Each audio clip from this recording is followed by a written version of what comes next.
Good morning, my friends. How are you? Welcome to another edition of Behind the Mic here on Mike Avery Outdoors. My name is Mike Avery, and I'm here in the Outdoor Magazine radio studio to record this week's Outdoor Magazine radio show. You can see the logo behind me, which makes it legit, which makes it real, which makes it okay, whatever. On kind of a junky morning here in my part of the world. But it was kind of icy last night, wasn't it? Comments. There we go. Now I have a feeling. There we go. Good morning, John. How are you? Won't be down tonight. Bass Club meeting. Good morning, Carl. Nice to have you with us. Craig, my friend. A pleasure. Mike, Scott, Ross. Ross, how was my week? That's an interesting question. I ended up in the hospital this week. I ended up in ER with COVID. I did my Wednesday night live last Wednesday night, and by Thursday afternoon, I was sicker than a dog, and spent Thursday night in ER with COVID, and I'm still feeling the effect of it. I got to be honest with you. Kevin, good morning. Mike, good morning. Bruce, David, Jerry, good morning. Nice to have you along with us. Steve. Patrick, well, the staying healthy part, and actually I'm better than I was, but I can't say I'm better. Yeah, it took a lot out of me. I'll tell you that. In fact, I think as soon as I get out of the studio today, I'm going to go home and take a nap. But I was all vaccinated. Everything was good. It was weird because early last week, there were a couple nights when I woke up and my back was just killing me. Patrick, you don't have to tell me to stay active. You got to tell me to slow down. Yeah, brain fog. Yeah, headaches. Oh my gosh, Scott, you're right. The headache is just killing me. But I had a temp of 103 when I went in. So I was pretty sick. Jim says, bet you can't guess what day it is. Let me try. Let me see if I can do this. Mike, what day is it? I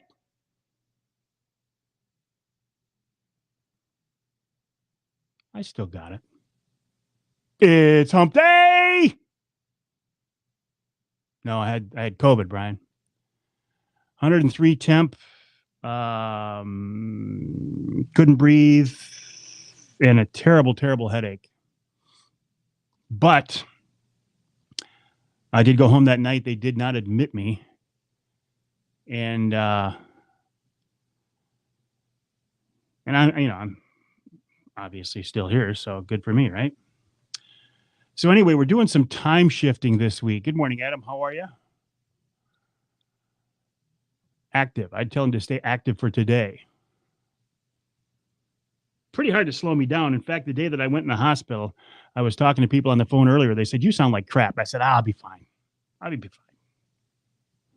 And I was, and I am. But I could use a good nap. Yeah, I'm doing good. I'm pretty tough, actually. I got to be honest. I consider myself to be pretty tough. So we're here in the studio today. I've actually done 2 shows this week. Yeah, I won't be at Outdoor Ramadan. Could you hear me, Pat? Did you hear me do the hump day? I still had it in me. Still had it in me. Oh, I am, Ross. I appreciate that. Gary checking in from Buckley. How are things in Buckley? I will be all up and running in 100% by the time we have our Trinity Monitor Wild Game Dinner and Auction. By the way, we've got some pretty cool auction items, one.bidpal.net/Trinity Monitor. You can take advantage of what we have going on there, including a charter captain's class and many other very cool things as well. And Ross, I look forward to seeing you and your friend that night. There you go, Lori. They can't keep Lori Card down. That's for sure. So anyway, we're doing some time shifting in the studio this week, which always makes it interesting for me because yesterday we did the radio show for this weekend, which is, no problem, just a day early. But today we're actually going to record the show, Table of 10. That is going to be fun, Ross. Good morning, Nate. How are things in Millersburg? Today we're recording the show for the first weekend in March, so which always puts me at a disadvantage because what if something big in the outdoor news happens? Like what if, for example, they decided to institute a wolf hunt? Now, that's obviously not going to happen now with the new court ruling. But if something big happens, I'm not talking about it because I don't know about it. At 3 o'clock, Scott, sounds like you're speaking from experience. Good morning, Brent. How are you? Lori's got 2 tables of 10. I've got 2 tables of 8 and then 6 other tickets that I bought, including a couple for my buddy Ross. Scott says, yes, I am speaking from experience.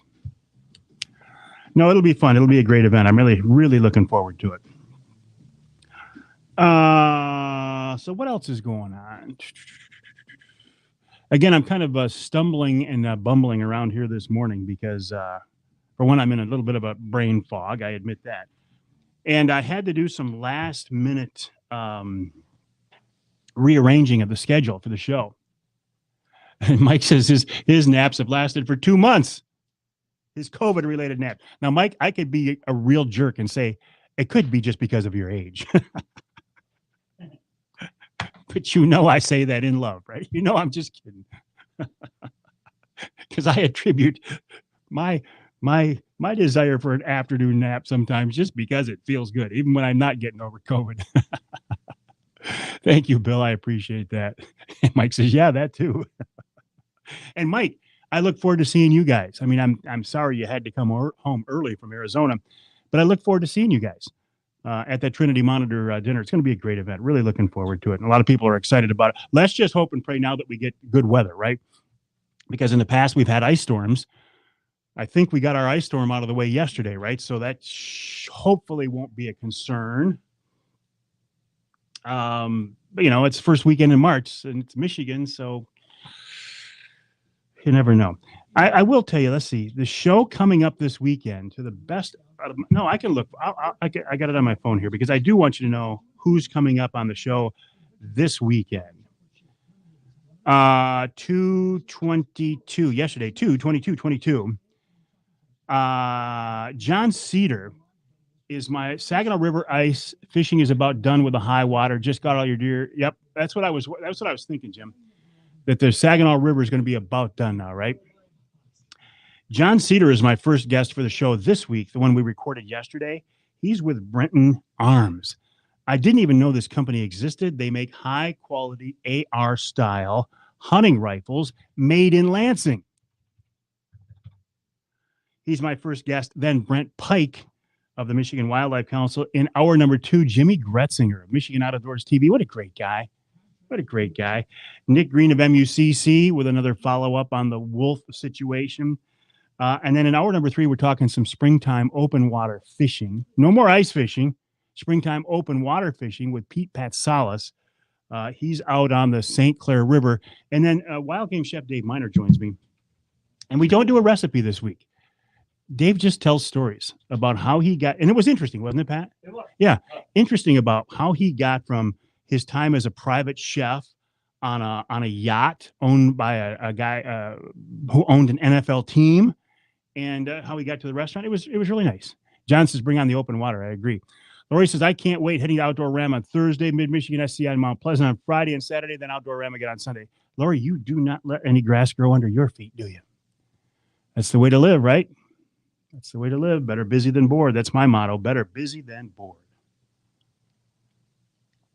Tonight, we will do a Wednesday night live. I have no giveaways scheduled for tonight, although Lent's going to be kicking off here pretty soon. And we'll give away some Michigan brand hams for Easter, part of our ham for the holidays, although this is our Easter ham celebration, courtesy of the great folks at Michigan brand, the Grillo family. Kevin, this is driving me crazy. I hate Facebook. Can I just say this? Kevin says, morning, Mike. I don't see a way to share stuff to your page anymore. It's not me, Kevin. It's not me.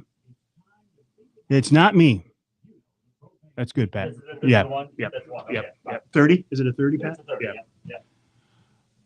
Kevin, I don't know what's going on. Facebook is what it is, and none of us have any control over it, any say in it, any input. There's nowhere we can complain. It is what it is. Okay. John says, Kevin, go to the mentions tab now. And that's where I've been going. I've been going to the mentions tab to see if anybody posts there. Now, here's the interesting part. Under the mentions tab, as the Facebook administrator, the owner of the page, I can click on most relevant or newest. And when I click on newest, you'd think they would show up in chronological order, right? Because isn't that what newest means chronologically? But not in Facebook world, it doesn't. It means something else in Facebook world. So I'm having a hell of a time with it. And apparently some of you who like to post to the page are as well. I don't know, man. What can we do about it? Good point, Cliff. Now is the time to start thinking about frost seeding your food plots. And if our friend Nick Percy was still with us, we would be talking about that, both on the radio show and on the Killer Food Plots podcast. But of course, Nick, who passed from COVID, I've lost a couple of friends to COVID, and I will admit, when I was laying there in ER feeling really sick, I thought, man, I'm glad I'm vaccinated, because I wouldn't want to be in the shape that I was in that night without having been vaccinated. I would have been nervous. But thank you, Cliff, for that reminder. Pretty soon we're going to be frost seeding. I know Lori misses Nick. I know Scott misses Nick. I know I miss Nick. Just life, right? Stinks sometimes. When I do the show today, because I didn't have, Lori says, yes, I do. Ed, good morning. How are things in Texas? Tony, you are singing my song, brother. Tony says it's time to start thinking about skinny water trolling. And I have been. In fact, thank you, Tony, for leading me into this. My first guest on the show we're recording today, which will air next week, is Brad Dupuis of Anglerquest Boats. Greg says he's got to ask because he wasn't here earlier. Greg says, Mike, what day is it? I don't know, Wednesday? Hump day! See? Even with COVID, I can still get that out. Springtime Steelhead, too. You're exactly right, Sam. Yeah, so Brad Dupuis, I said, Brad, I'm giving away a bunch of fishing trips. Am I going to have a boat this year? He says, yeah, don't worry about it. We got you covered. And Longbeards. Thank you, Brian. Amen to that. Longbeards, yes. And then Ted Harpham of Dart and Archery. I want to see what's going on there. Tom Campbell of Woods and Water News checks in. He'll actually be setting up his booth at the Outdoorama show. And who was it, Brian? Speaking of Longbeards, in hour number 2 of next week's show, Chet Lohr talks about turkey hunting. He's a very well-known mid-Michigan turkey guide. Kristen Phillips from the DNR. We're actually going to record that segment later and insert it into the show, Pat/Charlie, because she's not available today, talking about the DNR and their seemingly new attitude about being more transparent and getting the word out about what they're involved in. And then in hour number 3, Jack Ford. Now, if you are a fly fisherman, and I'm not, but if you are a fly fisherman in Michigan, even I know 3 names. Wanagash. And I got Art Newman, Rusty Gates. That's really his name, Rusty Gates, and Jack Ford. And Jack's going to join me on the show this week to talk about fly fishing in Michigan. And beyond, in fact. So I will learn from it. It's not my thing. I admit it. It's not my thing, but I am fascinated by it. And I admit that there is a wonderful appeal, and I respect the history. See, this is where I get my hook on fly fishing. I respect the history and tradition of fly fishing in Michigan because, for one thing, Trout Unlimited started here in Michigan, right? Okay, Kevin of Overdrive Outdoors says, John Callison, got it. Thank you. I'll have to see if it's the same as on my PC. Okay. So you haven't tried it yet, Kevin. Okay. Yeah, David, I'm looking forward to turkey season 2. Well, that's a good point, Scott, and I appreciate you bringing that up. Don't forget that Killer Food Plots is still moving forward. Plenty of podcasts to fall back on to hear Nick's expert advice, do's and don'ts. Yeah. Yeah. In fact, I'd been talking to Tracy about trying to keep this whole thing going, Scott, but as you know, there are some things in the works that might change that whole scenario. But that's a good point. There are still, I didn't take them down. I don't think there are still Killer Food Plots podcast out there. Let me just double check this real quick. I wouldn't have taken them down.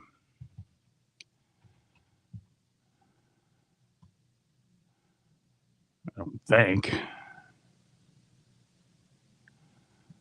I don't know if I can get to the Face ID. Let me check here real quick. Shows. Change show. No, they're still there. Yeah, you're right, Scott. The Killer Food Plots podcasts are still there. Brent says he loves fly fishing. Any idea where I picked up the COVID? I know exactly where I picked up COVID. I can tell you exactly. Hey, Tony, how are you? Oh, yeah, Tony, I ended up in ER last week. Yep.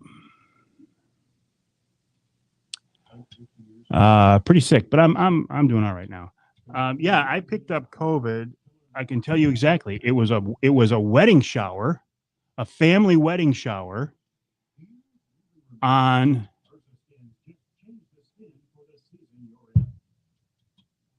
the 11th in Bay City at Old City Hall. I know exactly where I got it. Good morning, Johnny. How are you, buddy? Dave says he has a couple of bamboo fly fishing rods made by Art Newman. I have a fly rod made by Art Newman as well. I'm afraid to touch it.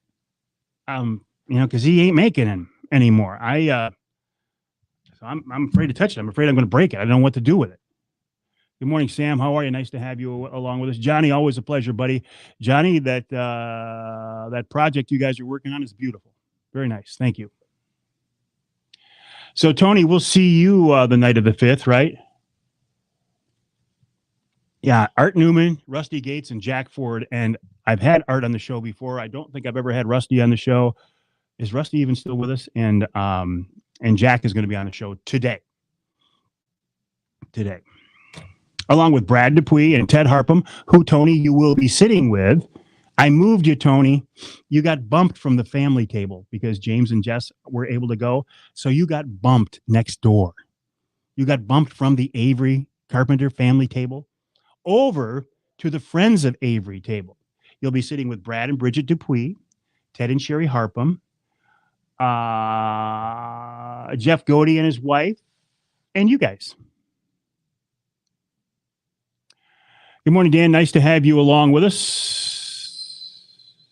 Bamboo fly. David, I've got a couple of old bamboo fly rods, but they're old. They're beat up. You couldn't use them. I mean, they're just... Hunter Joe, how are you? Hunter Joe. See, I'm getting confused here. I wasn't... Heidi Ho neighbor. I wasn't... I recognize the Hunter Joe, but I'm not putting 2 and 2 together with the neighbor comment. I hadn't... I'm sorry, Hunter Joe. I hadn't... and if I did make that connection earlier, I had forgotten about it. Amen, Bob. Oh, it'll be a great crew, Tony. Plus, we're sitting right next to you guys. Sitting right next to you.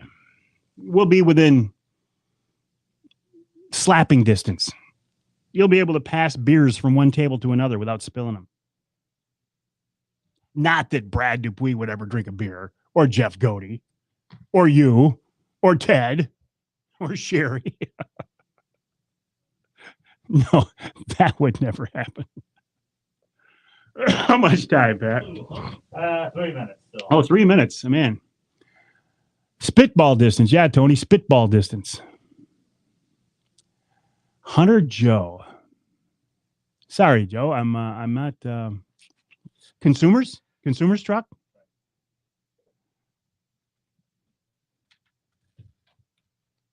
Same side of the street. Next to Mirrors. Here's an audio check for Pat Johnston, who poor Pat.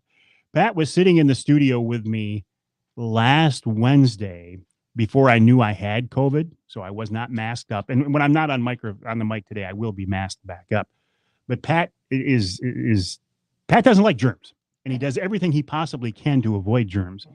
And I can just I wish I could have seen his face when he found out he was sitting in the studio with me for 4 hours and I had COVID. He probably was not very happy with me, but I didn't know. I certainly would not have intentionally done that. That's for sure. But good morning, Jen. Hey, you got a bunch of ice up your direction yesterday, didn't you, Jen? You've got a beautiful piece of heaven there now. Congrats. That's just wonderful. So happy for you and Tim. But I am a little disappointed we're not going to see you guys at the Trinity Monitor Wild Game Dinner. Although you can get involved, go to one.bidpal.net,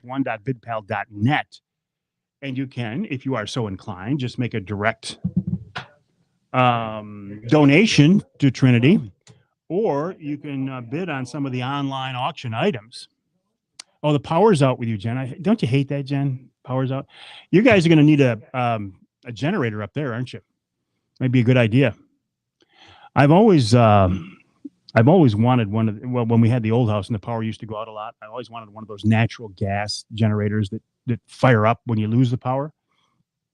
Here where we're living in the city now, we're right down the street from a substation, so it never goes out. Knock on wood. Oh. Yeah, I'm still, I will admit, I'm still a little bit foggy. Still got a pretty good headache. And could have been a lot worse. All right, Charlie Wood's going to walk in here. Yep, in fact, he just did. 30 seconds. 30 seconds. Man, that was a fast 3 minutes.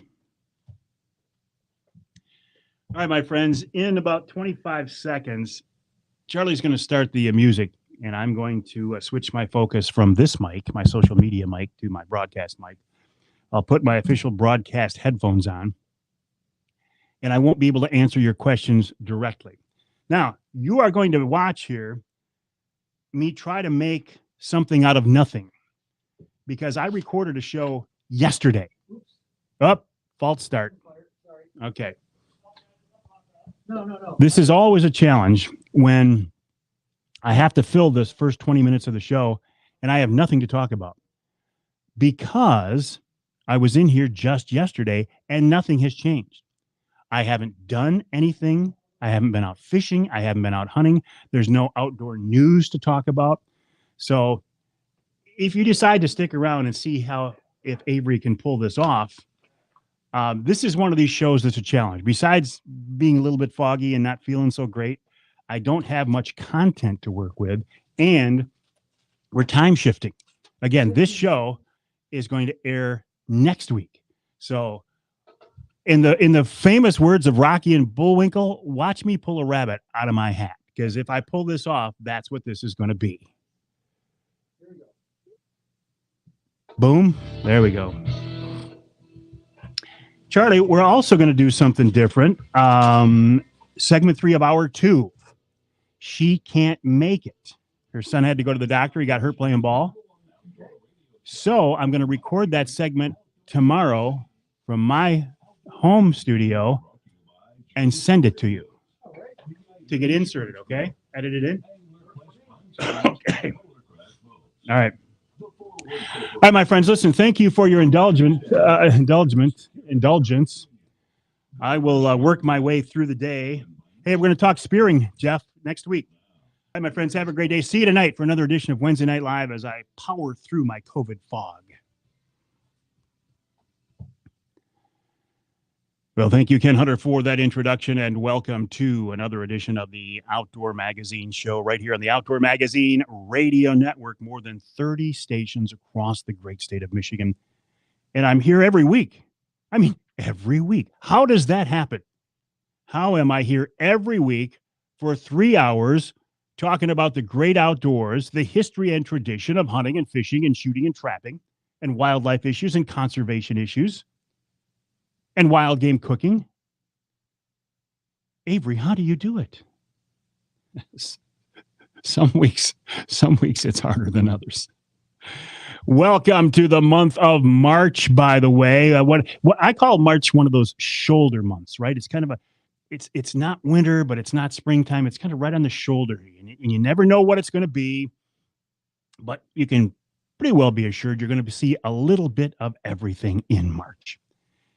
Now, we're doing some time shifting in the studio here this week, and whenever this happens, I find myself at a disadvantage. And but when I say time shifting, normally our schedule is to record the weekend's show midweek, usually on a Wednesday. That gives us time to get it distributed, tweaked, uploaded, wherever it needs to go to our affiliate stations. This time, though, we're recording 2 shows this week to cover some things that I have to take care of in the next few weeks. So we're doing some time shifting. So, again, I say I'm at a disadvantage, and the reason I say that, if something happens in the outdoor news, big, and I'll use this as an example, though this can't happen at this point, if for some crazy reason we suddenly had a Michigan wolf hunt, and again, that's not going to happen because of the recent federal court ruling in California, I don't know about it yet. So, I mean, if there's a new state record walleye caught out of Saginaw Bay or Lake Erie or something, and you don't hear me talking about it, it's because as we are recording this show, it hasn't happened yet. So, doing some time shifting. So, bear with me on that a little bit. With that in mind, because I was just in the studio yesterday, and you know, there's not a lot of new content. Nothing's changed. Nothing new to pull from. I started going through some of my archives, and thank goodness. That is one of the advantages of being an old guy. One of the advantages of being in broadcasting for more than 4 decades. I got a lot of archives. I can't remember them all, but when I look back, I can see a lot of things, and I realize it's been 37 years. 37 years since we had our moose lift. Now, if you're younger, you're going, moose lift? What the heck is a moose lift? The moose lift was a 2-stage, multi-year project between the Michigan DNR, the Ontario authorities there. Safari Club was very much involved in this. And what it was a trap and transfer program to bring moose into Michigan's Upper Peninsula. Now, moose, if I remember right, I think they're native to Michigan, aren't they? I think so. So the DNR Michigan DNR went to Algonquin Provincial Park in Ontario.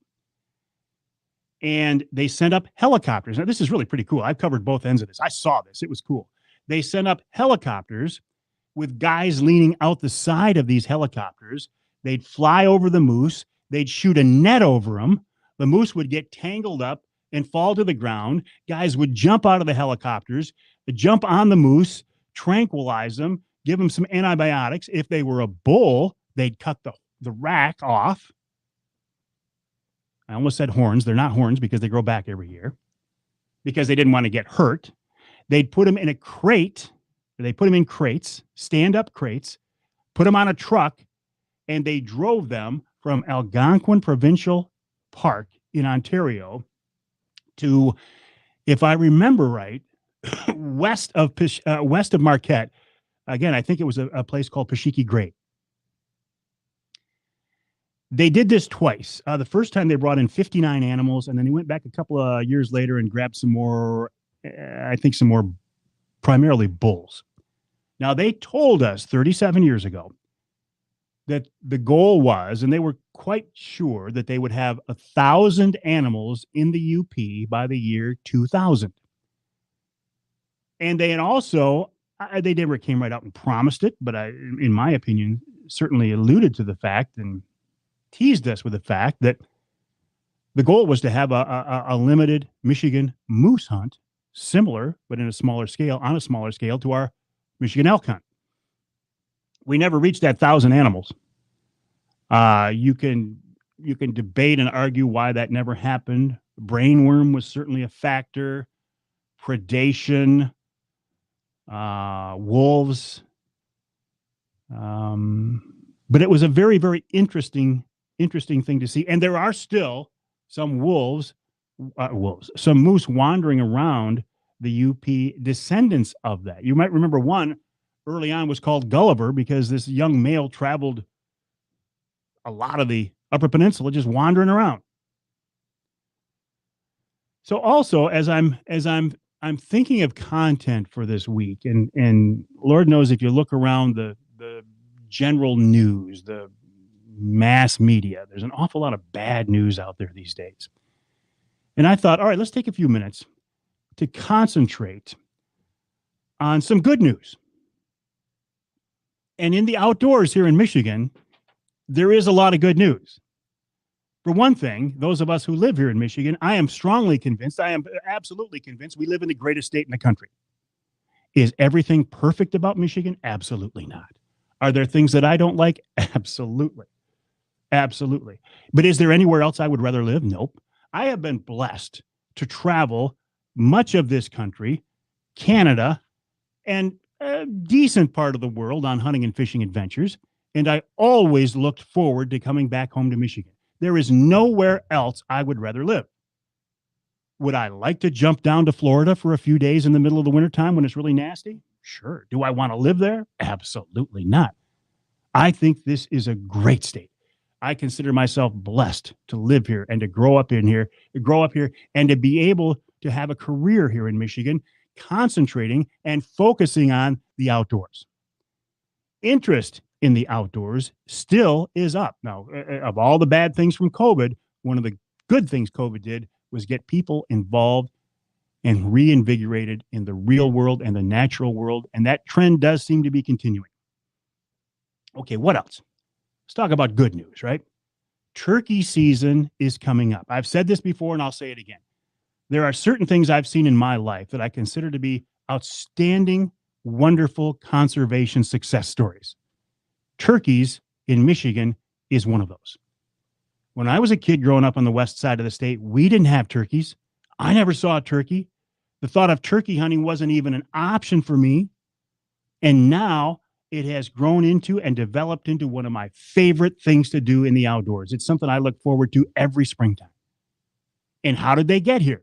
Because man got involved and did something good. All too often we hear about how man is screwing up Mother Nature, how man is a negative force, how man can't do anything right. But when I look around our state, I see a lot of examples of how man has helped out Mother Nature.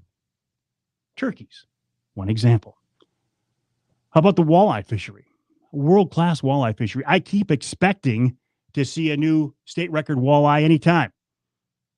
And many of these fisheries are in bodies of water that were so dirty a few years ago, they wouldn't even freeze. Well, people got smart. We started cleaning up the water. We started planting walleye, and now we have world-class walleye populations. The salmon fishery here, though it goes up and down, is still a world-class fishery. Remember, we got a new state record king salmon last year. After all these years, we got a new state record king salmon. How about another great conservation success story? And you see them all over right now this time of year because it's their nesting period. Eagles. I am old enough that every time I see an eagle, I get a chill because we never saw them. I never saw an eagle till I was in my 30s. My grandkids these days, I drive down the road and point out eagles, and they go, yeah, Grandpa. It's an eagle. I'm like, guys, it's an eagle. I know. We see them all the time. Well, I mean, how cool is that? And why did that happen? Because, again, we got smart. We took the pesticides. We took the DDT out of the environment. Remember what that did? It caused the eagle's eggs to have brittle shells. So when they'd sit on them, they'd crack. And the ones that did hatch had crossed bills, so they couldn't feed. Well, the DDT, pesticides, worked their way, for the most part, out of the environment. And Mother Nature stepped in. There's a lot of good things going on in the world these days if you want to look for them. And I choose to look for them, one of these areas, in the outdoors. Could they be better? Absolutely. Can you help? Absolutely. Get involved. Look what Ken Dalton did, Mr. Pheasant.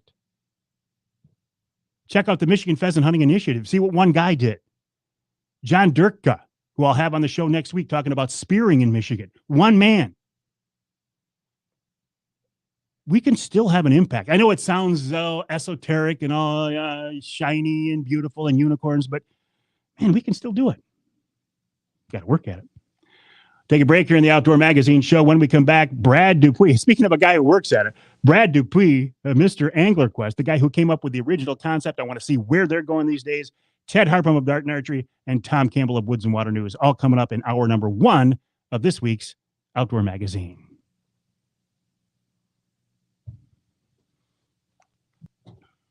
Well, You want to save money on like I said, watch me pull a rabbit out of my hat. I liked your comment, Jeff. Remember, 3/4 of a tire is air. And 3/4 of that conversation was air, too. All right, my friends. Oh, there's John right there. John, I thought you were in Mexico.